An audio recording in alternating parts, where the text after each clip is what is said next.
हमारा एक सांसद 543 सांसदों पर भारी है अल्हम्दुलिल्लाह। तो बीजेपी के लोग संविधान को नहीं मानते।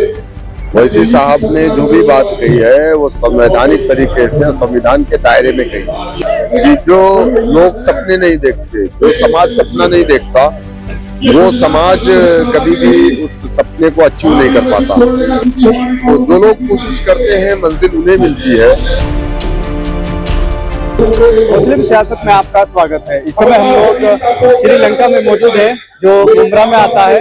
यहाँ एमआईएम के 4 कैंडिडेट हैं। यहाँ एमआईएम के प्रदेश अध्यक्ष उत्तर प्रदेश के शौकत अली साहब इस समय हमारे साथ मौजूद हैं। जानने की कोशिश करते हैं कि मुंब्रा के चुनाव में क्या लग रहा है इनको, और जिस तरह से पूरे मुंबई में घूम रहे हैं ओवैसी के बयानों को लेकर, जिस तरह से सोशल मीडिया से लेकर मेन स्ट्रीम मीडिया तक जो चर्चाएं की जा रही है, उन सभी चीजों को लेकर बातचीत करेंगे।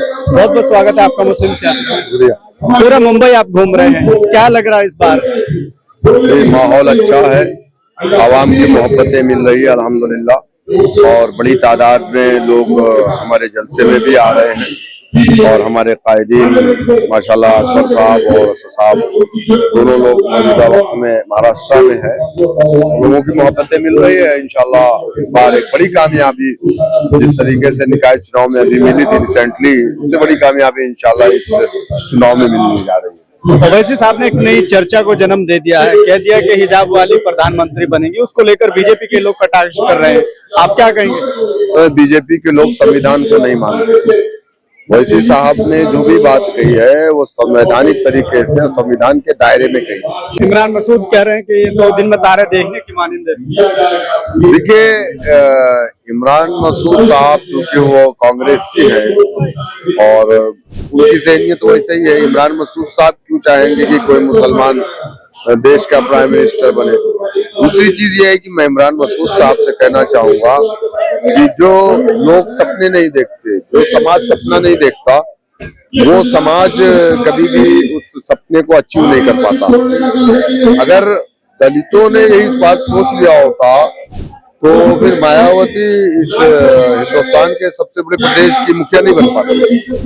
तो जो लोग कोशिश करते हैं मंजिल उन्हें मिलती है, जो कोशिश नहीं करते हैं और कोशिश से पहले डर के या थक करके बैठ जाते हैं उन्हें मंजिल। तो इमरान मसूद साहब चूंकि उनकी जो मानसिकता है वो कांग्रेसी है, तो कांग्रेस तो कभी नहीं चाहेगी ना कि इस देश का प्राइम मिनिस्टर, कांग्रेस चाहेगी ना बीजेपी चाहेगी। जाहिर सी बात है उनको अपनी पार्टी की लाइन पे बोलना।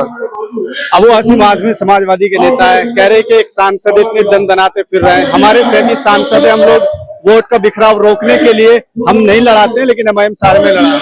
तो हमारा एक सांसद 543 सांसदों पर भारी है अल्हम्दुलिल्लाह।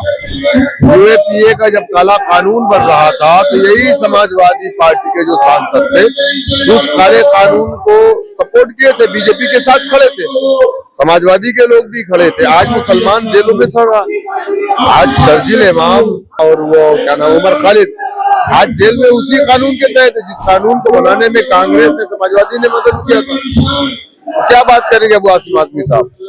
मुफ्ती हारून नदवी है जो एक चैनल चलाते हैं, फाउंडर है उसके वायरल न्यूज के।